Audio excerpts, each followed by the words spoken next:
dagaalka gaalkacyo oo galay maalintii labaad ayaa waxa uu ka soconayaa xaafadda Garsoor ee waqooyiga magaalada Gaalkacyo waxaana u dhaxeeya ciidamo ka tirsan maamulka Puntland iyo dadka degan xaafadda Garsoor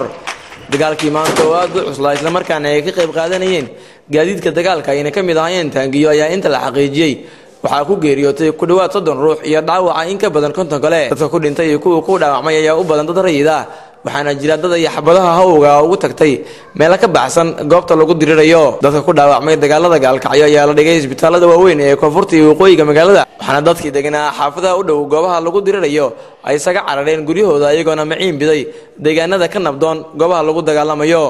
maamulka Puntland ayaa ku eedeeyay dagaalada Gaalkacyo inay ku lug leeyihiin kooxaha argagixiso iyo kuwa xiriir la leh al-shabaab balse arintaas ayaa waxa beeniyay ku-xigeenka duqa degmada Gaalkacyo ee maamulka Puntland Daahir Maxamuud Muuse asagoo sheegay in weerarka lagu soo qaaday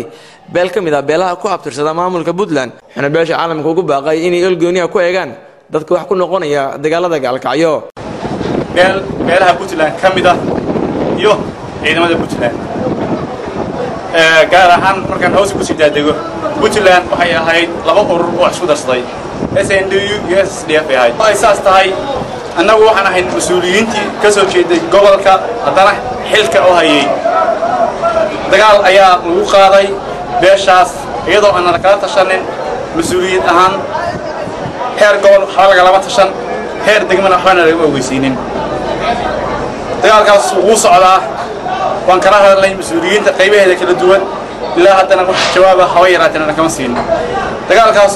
kuma salaysna ashqaas gooniya iyo cid